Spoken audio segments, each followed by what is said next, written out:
There's a kind of person most of us have met at least once. Someone who is always there, always ready, always saying yes. At first, people are grateful for them. They thank them, they speak well of them, they call them dependable, generous, good. But something quiet begins to happen over time. The more available this person becomes, the less people notice them at all. Gratitude slowly turns into expectation, and expectation quietly turns into something that feels a lot like being taken for granted. This is the story of a man named Adrian, and the lesson he never expected to learn. Adrian lived in a small village, and he was known as a dependable man, not the strongest, not the richest, not the loudest. But if something needed to be done, Adrian was the one people called. If a roof needed repair, Adrian came. If a cart broke on the road, Adrian fixed it. If someone needed help lifting heavy stones, Adrian arrived before anyone else even thought to ask. At first, he felt proud of this. It felt good to be needed. People would say, "Adrian will know what to do." And Adrian always tried. Day after day, he solved problems that did not belong to him. Sometimes he worked from early morning until the last light faded from the sky, without noticing how tired he had become. But every time someone thanked him, he told himself it was worth it. Years passed this way. Neighbors knocked on his door at dawn. Friends appeared with problems late in the evening. Travelers stopped him on the road, and Adrian rarely refused. He simply nodded and began working. He believed that helping others meant he was valued. And because he believed this, he kept saying yes. But something slowly changed. People stopped asking if he was free. They stopped wondering whether he had plans of his own. When something broke, someone simply said, "Adrian will fix it." When work appeared, someone said, "Adrian will help." And Adrian always did. Until one winter morning, Adrian woke with a fever that left him weak and unable to leave his bed. For the first time in years, he could not help anyone. Word spread through the village. At first, neighbors came to ask how he felt. Some brought small things to his door. Others stood outside and wished him strength. But after a few days, the visits stopped. A broken cart near the road remained broken. The leaking roof remained unrepaired. The heavy stones near the field stayed exactly where they had been. Adrian lay quietly and watched through the small window near his bed. Days passed. Then, something unexpected began to happen. A baker fixed his own cartwheel. A farmer climbed onto his roof and repaired the broken boards himself. Two brothers who had always waited for Adrian finally lifted the heavy stones together. One neighbor who had never believed he could repair anything discovered that he could.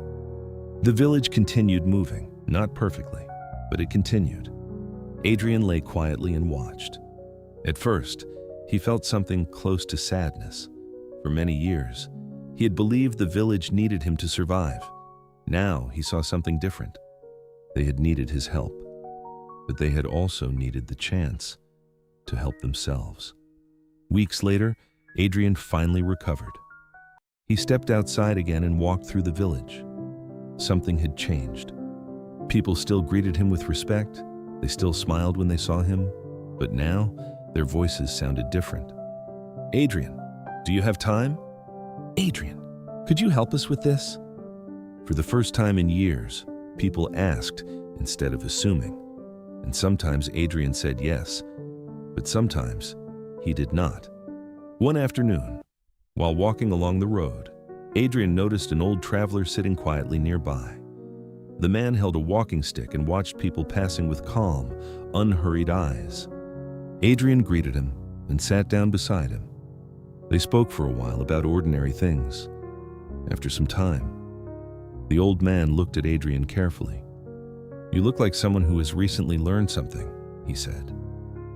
Adrian smiled slightly. "I was sick for several weeks," he answered.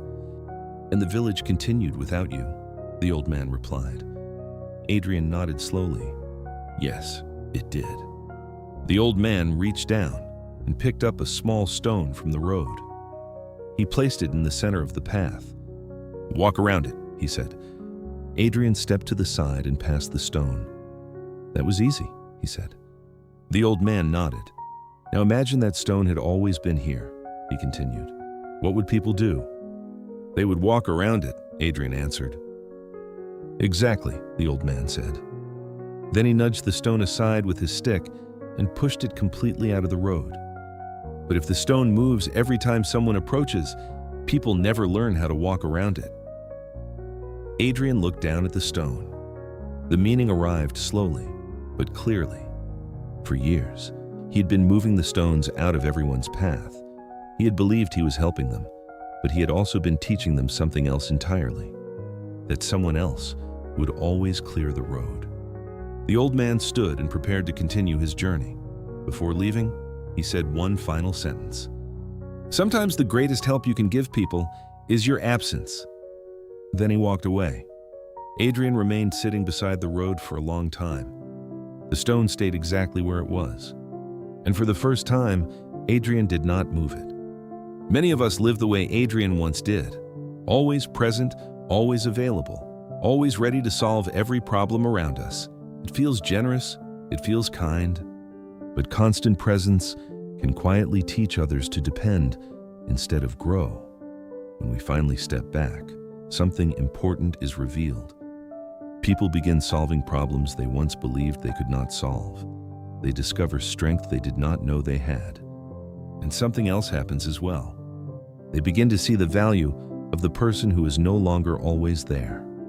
Your presence is a gift, but a gift loses its meaning when it becomes endless.